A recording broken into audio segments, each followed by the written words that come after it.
And first of all, I would like to introduce Britton Beasy to help us light our chalice this morning.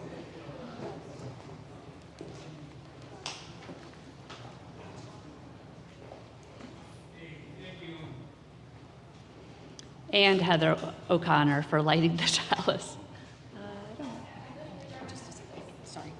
Let me apologize for interrupting. If you all did not get a proxy or you did not get an agenda, you need a proxy if you're leaving, will you please raise your hand and Ellie will pass those out to you. So a proxy or an agenda, we've got them up front. Ellie's got those if you need those. I think we've got a few more people in the back.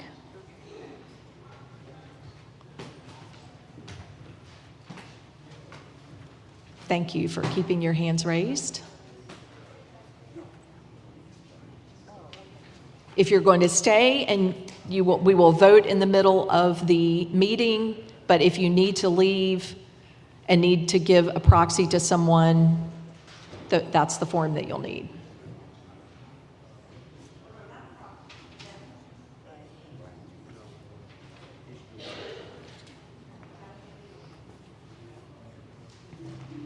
Is it up?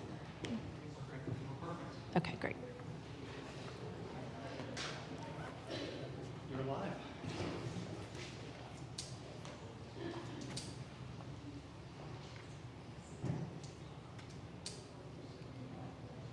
Okay. I think a couple of more minutes to make sure everybody's got the paperwork they need.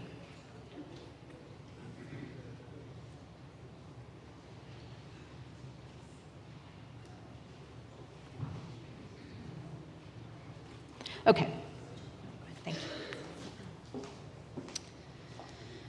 So last week, my youngest son was in Rising Up from a senior graduating high school, and they all received this little book called Becoming, a Spiritual Guide for Navigating Adulthood, and I was looking through it, and there is a whole section on community. So I am reading a short poem by Richard S. Gilbert entitled, We Meet on Holy Ground.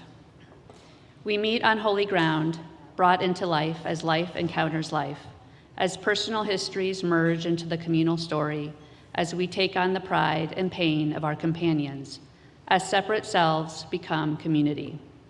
How desperate is our need for one another, our silent beckoning to our neighbors, our invitations to share life and death together, our welcome into the lives of those we meet, and their welcome into our own. May our souls capture this treasured time. May our spirits celebrate our meeting in this time and in this space, for we meet on holy ground.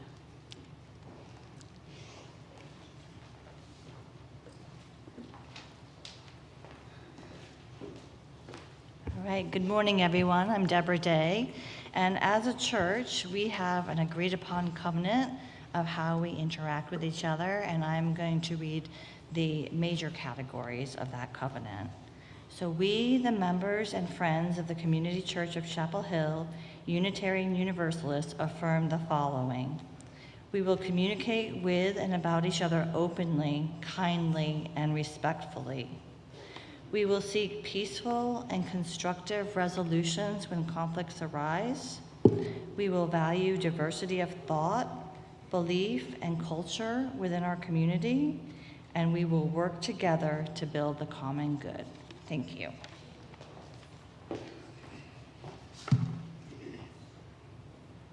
Good morning again. How many of you were here last Sunday for one of my favorite services of the year, Rising Up? It struck me in the moment of that service, the good problems that we have in this community. Our sanctuary was quite full, everybody squeezing in to make more room around the edges. Very difficult to find a parking space, yet the loving energy was flowing just as abundantly throughout this community. These are exactly the kind of challenges that come from growth, connection, and spiritual vitality that Tom just spoke about this morning. The problems that every thriving conversation hopes to have. What I find remarkable also is how this moment last week really captured where we are today as a church community, and as evidenced by the incredible number of new members we welcome today. Just over a year ago, we concluded a process of creating our strategic plan, not as an abstract exercise, but as our entire community coming together to articulate a future vision for our congregation. That vision is already coming to life around us, and today's meeting is really about how we will steward and sustain that remarkable growth. Our agenda today reflects the interconnected nature of our vibrant spiritual community. We'll hear about our strategic plan implementation, the concrete ways that we are living our mission to nurture spiritual growth, support each other, and affect change through our love for the world. We'll discuss our budget, because financial stewardship is how we turn vision into reality, ensuring we will have the resources to support our expanding ministry and deepening impact. And we'll celebrate with our congregational awards, recognizing members who embody the very values and commitment that make our growth possible. The bylaws proposal that you'll vote on today is a perfect example of how these pieces fit together with how we are modifying our legacy funds going forward. It's strategic planning and action, financial stewardship that honors our past while building our future, and a way to celebrate the legacy of generosity that has brought us to this moment of abundance where we are. This is what happens when community comes together around shared purpose. We create not just plans and budgets, but a living, growing spiritual home that touches lives and changes our corner of the world. So we welcome you to this exciting point in our year together, but we need to make sure that we have enough of this wonderful community to meet our quorum and conduct our business together. So what I'm going to do is ask you, if you are a member of the congregation, to please raise your hand. Tom is going to come through and count, and at the same time, Peter and Ellie and others are going to hand out ballots. So if you are a member, you will be eligible to vote when we get to that portion of the agenda. No, the proxies don't count toward the quorum. Thank you.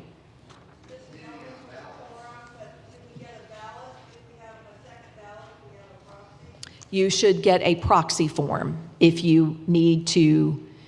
If you are someone's proxy today, there are special ballots to fill out if you are a proxy. Donna, I just got a call from someone saying that they're unable to get into this being broadcast. Somebody online.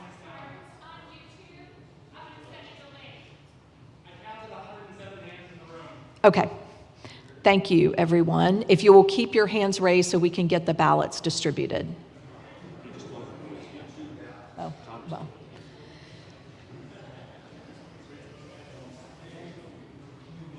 Heather, do we have the link issue taken care of? Okay. Okay. All right.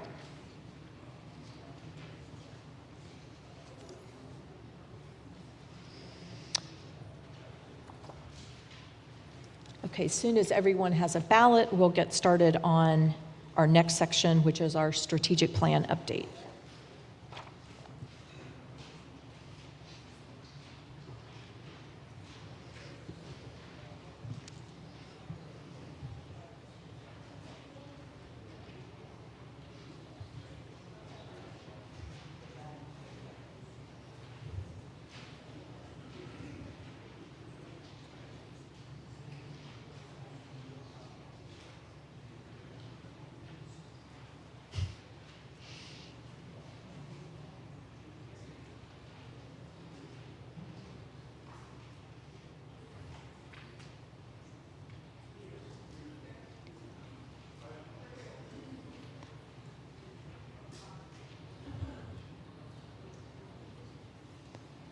Are you guys still out? Okay, we still need a few more ballots down here on the front.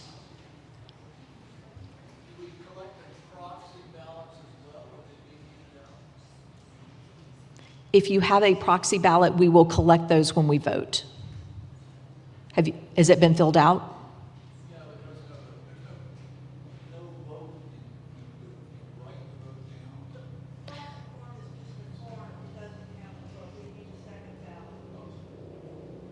let's just, can we write the vote on the proxy form, please? I think that'll be the best way to do that. Okay. We will get to the voting here in a moment, but just wanted you all to have those ballots at hand when it's time to vote. As I mentioned a moment ago, our strategic plan really flows directly from our mission, and our mission is that we strive to nurture spiritual growth, support and care for each other, and affect change through our love for the world. This is our 2024 to 2031 plan and really represents our congregation's vision for living into that mission over the next several years. I want to remind you that as we look at this, the progress that we've made over the last year, this is a multi-year plan. We're not planning to do everything in this year, but building momentum across the 5 initiatives that we will talk about. As we walk through a few slides here, you'll notice that some of our key action steps are bolded. Those are the ones that we are focused on and are our priority actions right now. I also want to point out that it's important to know that 3 of our 5 initiatives here are led by Tom and other ministry teams, and 2 are led by the board. At the same time, there is partnership and collaboration across all these areas.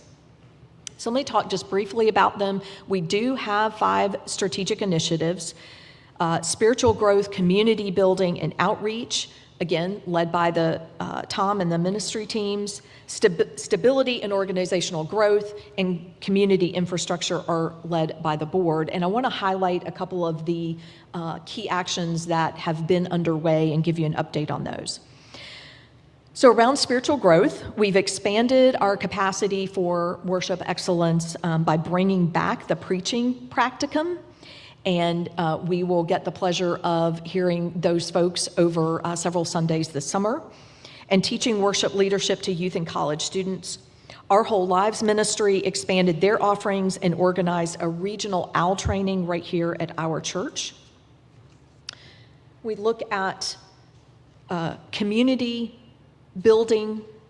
We've offered programs that demonstrate our embrace of the LGBTQIA community, including Drag Story Hour, Transgender Day Visibility of Service, and the incredible Considering Matthew Shepard concert. We are currently planning a fall launch of church programming at both Carolina Meadows and Carroll Woods to better serve our members in senior living communities. Our 3rd initiative, outreach. The one at the bottom is a lot of what we would consider maybe our biggest success story around outreach this year, and that is UU the Vote. Hundreds of our church members participated in democracy protection efforts. Of all the UU congregations nationally, we were the most active in North Carolina and the 5th most active in the entire country.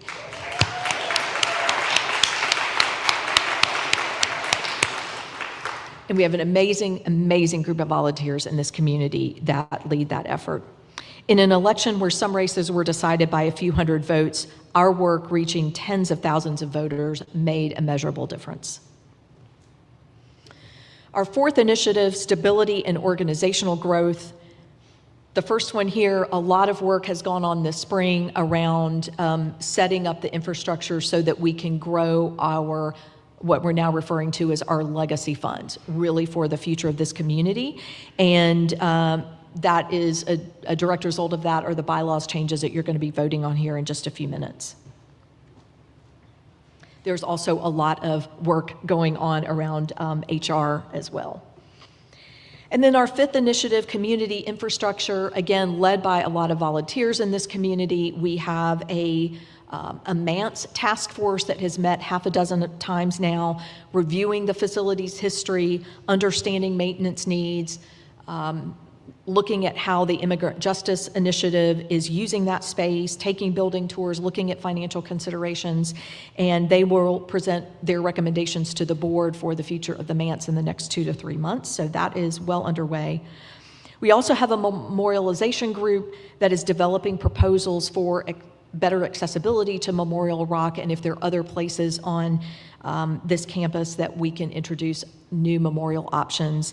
Again, this was something that came out very strongly, came out of the input gathering part of the strategic plan.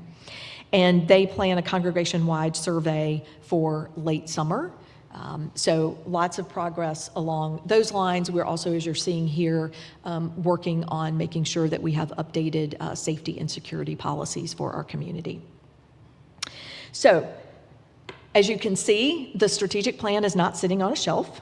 It's a living roadmap that is really guiding our decisions and priorities day by day. Each initiative connects back to our mission of nurturing spiritual growth, caring for each other, and effecting change through love. The momentum we are building across all 5 areas reflects the collaborative spirit that created this plan. Whether it's our ministerial teams leading spiritual growth initiatives or the board addressing organizational and infrastructure needs, we are all working together toward our shared vision. Thank you for your continued engagement in bringing this plan to life. If there's anything that we highlighted today, a place where you have an interest in participating, please let us know. We are happy to have more folks helping get this, executing this plan. All right, I would now like to recognize our treasurer, Andrew Wright, to talk some about our budget presentation. Thanks, Don. I'm Andrew, and your assistant treasurer is Chris Bay in the front row. Together, we advise the congregation, the board, and also the staff on financial matters. And today, I'll do a quick run through of the budget coming up for fiscal 2026. So, the budget process, as a reminder, Tom, as chief of staff, brings the budget to the board in the early spring as an early draft. We have a budget town hall, which we had last month in May. We got feedback from members, and then as a result of that, we make changes. And what I'll go over now is a revised budget based on the feedback that we got at the town hall. The budget for 2026 has a small increase in pledges. In the past couple years, we've had fairly large increases in pledges, 7 to 8% range. 2026, we're anticipating about a 2% increase in pledges, so a little more modest, but still good. And with that, we're able to keep up with inflation on some items like utilities that are increasing and other facilities costs. We are able to, based on the feedback in the town hall, we are able to do a 3% increase for the staff to keep up with cost of living, which is great. And we still maintain operating reserves, which is essentially a buffer for if the budget has to have more expense than income that comes in a year, we can use those operating reserves. We have extra operating reserves beyond what's required of us, so we are able to plan for and budget more expense than we have as income if that's necessary, and that's what we're doing for this year. We've done that in the past few years. Usually when the actuals come in, we're pretty close to break even, but we do budget usually for a little more expense than income. That is basically the overview for 2026. Looking forward, if you all want more detail, in the fall, once this fiscal year is done, which will end in June, we get the numbers ready, and then Chris and I prepare our treasurer's report, which has a great deal of detail, many pages and colorful graphs, and that's available usually around November, December on the church website under the board page, and has a great deal of detail for everybody, and we're also always available for questions. Thank you.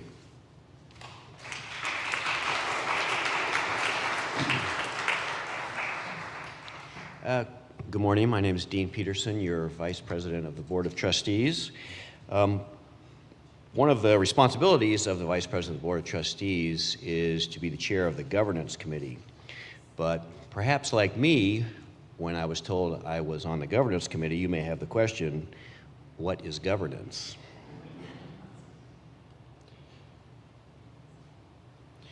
So Uncle Google gave me lots of definitions of governance, and one of the ones that sort of made sense to me based upon what we're doing is that it's sort of a framework of the processes used to make and implement decisions, and it helps direct how an organization is controlled, usually at a high level.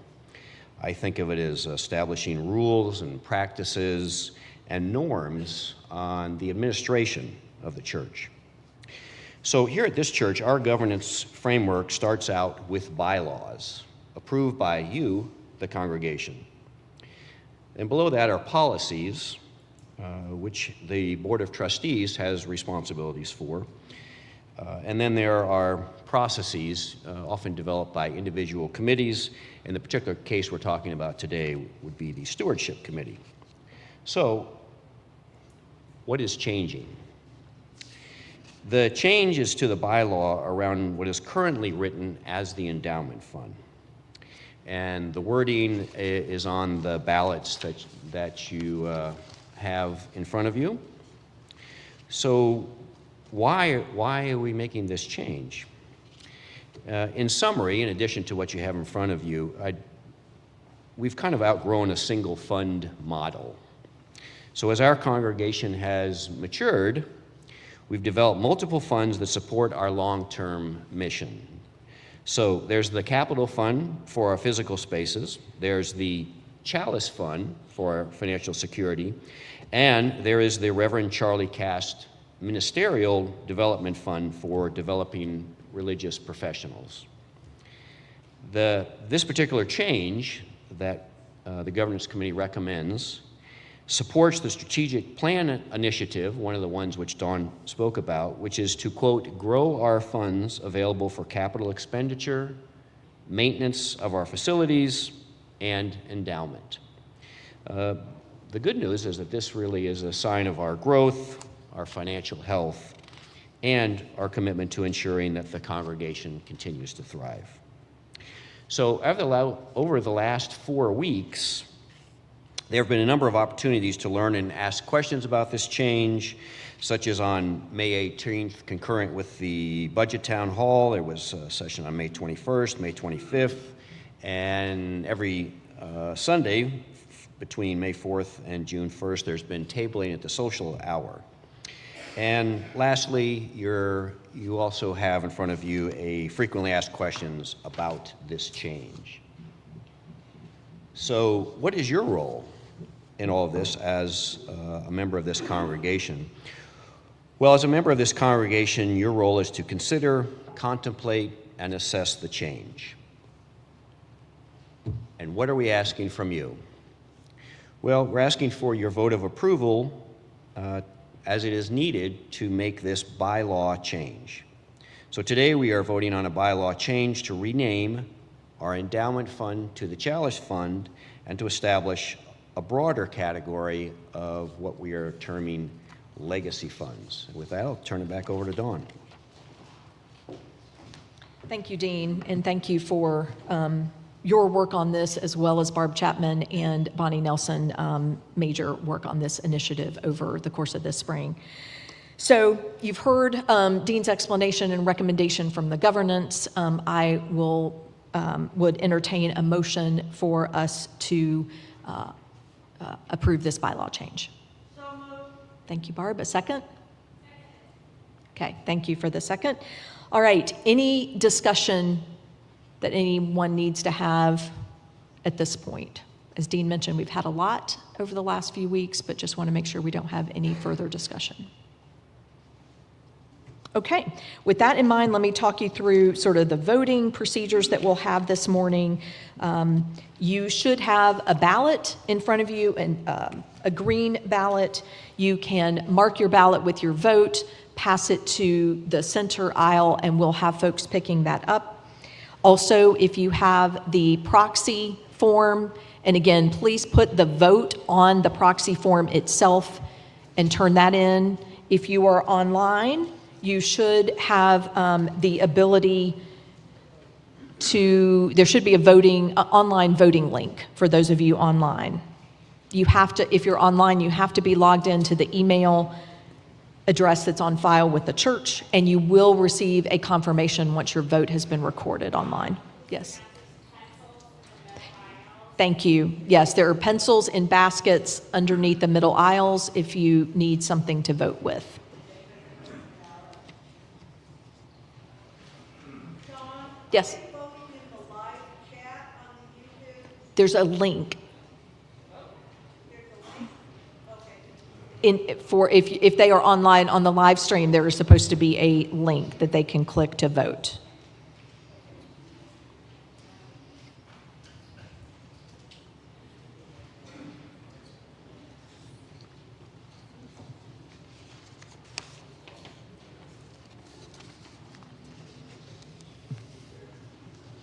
Yes.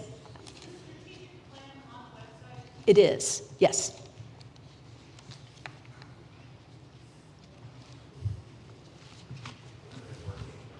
And we will have the results of the vote before we conclude today.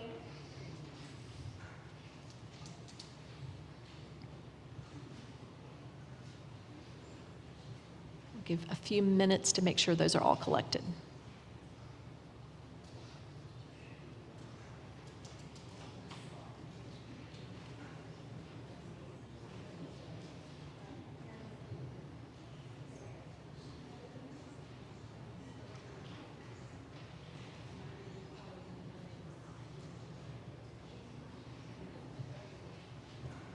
Okay, that looks like everybody had a chance to get those in. While the vote, a few more down here, Peter.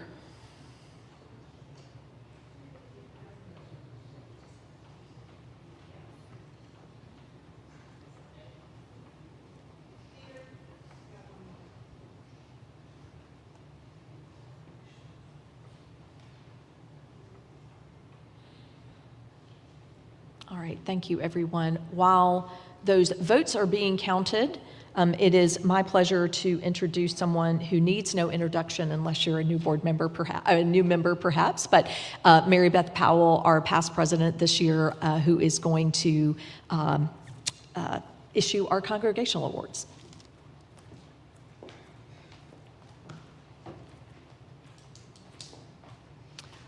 Thanks, Dawn. This is a fun part of the agenda.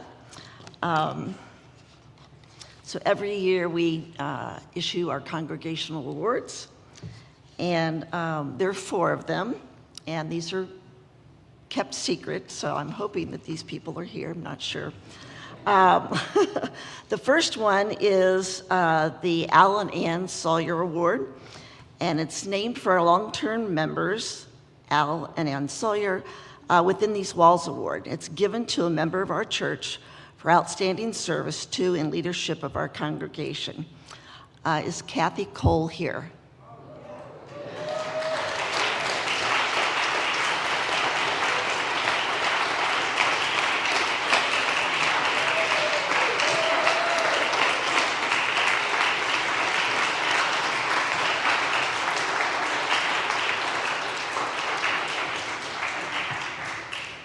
Can you please come forward, Kathy?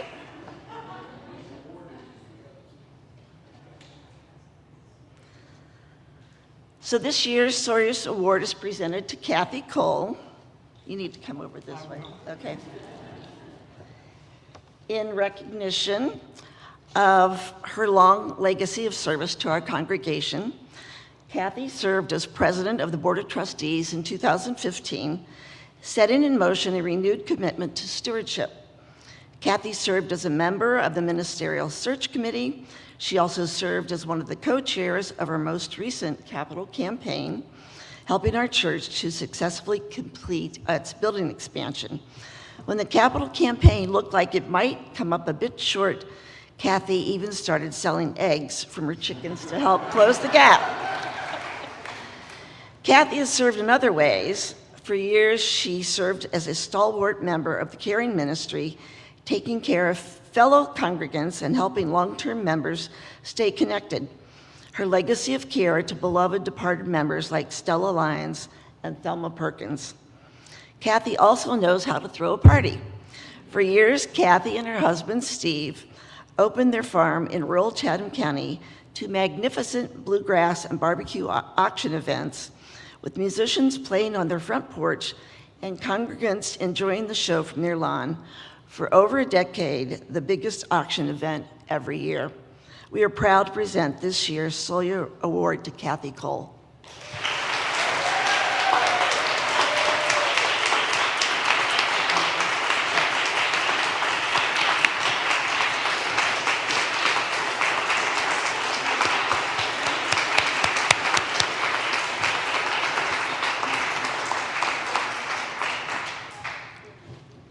The next award is the Joe and Lucy Strahler Beyond These Walls Award. It's given annually to a member of our congregation who lives our Unitarian Universalist values in the wider world, or who helps our congregation to reach out to the wider world. Is Terry Baker here? Oh, shoot. Well, I'll go ahead and read it. This is to Terry Baker. One of the ways our congregation is known throughout the Triangle is as a supporter of the arts, especially for being home to the Community Concerts series. Over more than a decade, the force behind the Community Concert series has been Terry Baker, who is the recipient of this year's Joe and Lucy Straley Beyond These Walls Award. Over the years, Terry has poured hundreds of hours into working to bring nationally and internationally known bluegrass artists to our church and working to publicize our church to the wider community. The concert series has brought an audience to our church from the wider community and created goodwill for the quality and experience of our concerts. As Terry pulls back from leading the concert series, he's handed the reins over to Joel Grodensky, helping to ensure that our church will continue to host the community concert series in the future. So Terry, I don't know if you're watching online, but this goes to you, and thank you so much.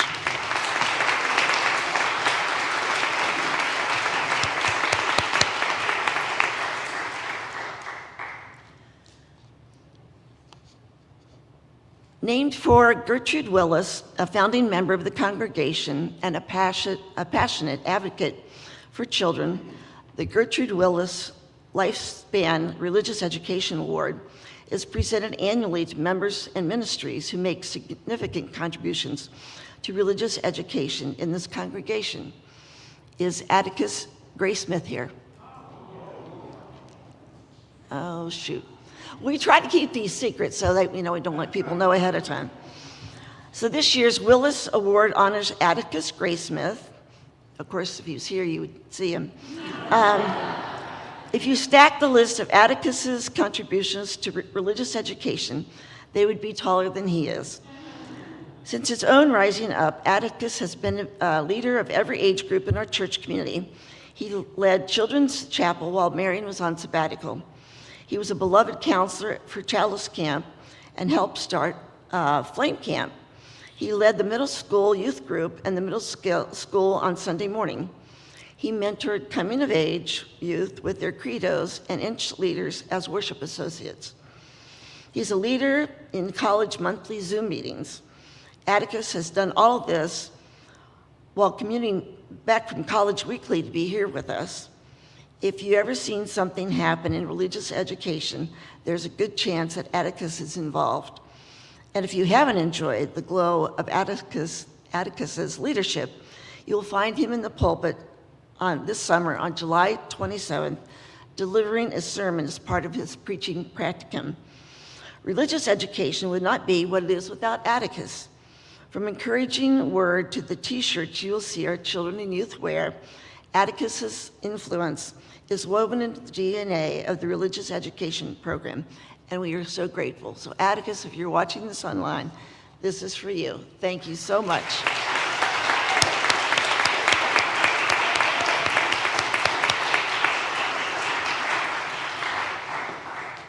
And finally, the Unsung UU Award goes to Doug Adams. Doug, are you here?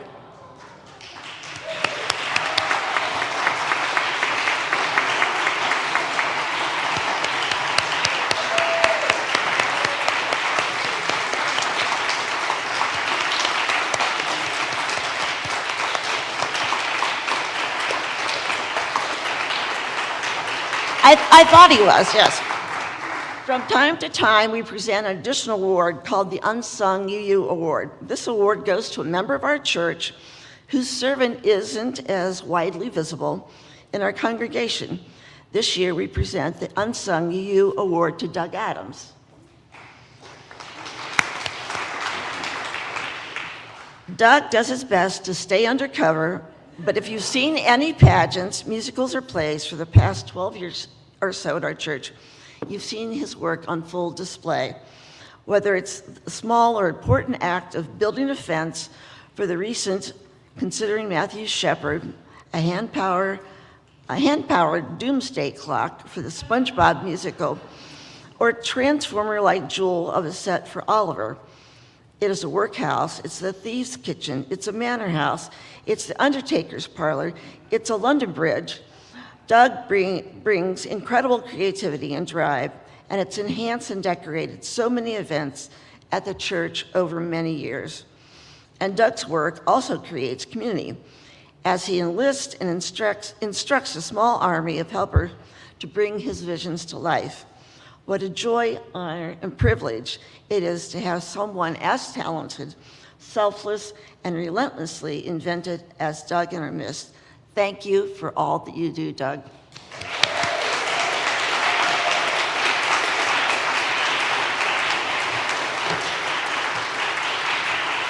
Thank you. Wow, what a great list of award winners this year, all so incredibly deserving. The vote is in, and I'm very pleased to say that we had 145 votes for the bylaw change and no votes against the bylaw change, so thank you.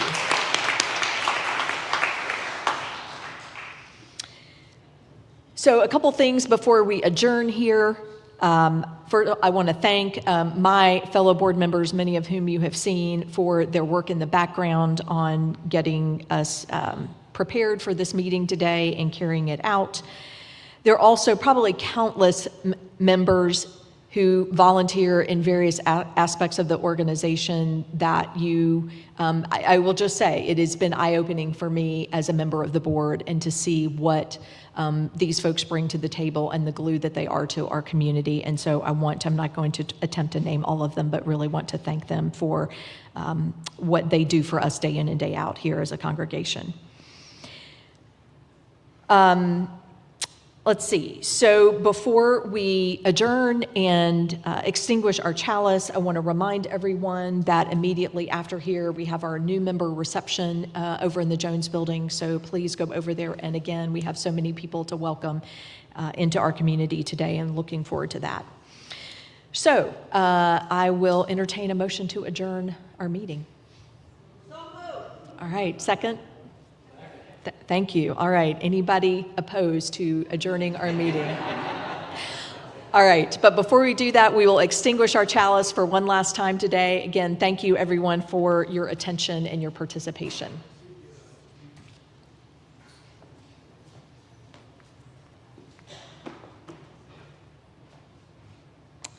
Okay, if you could all say the words with me to extinguish our flame.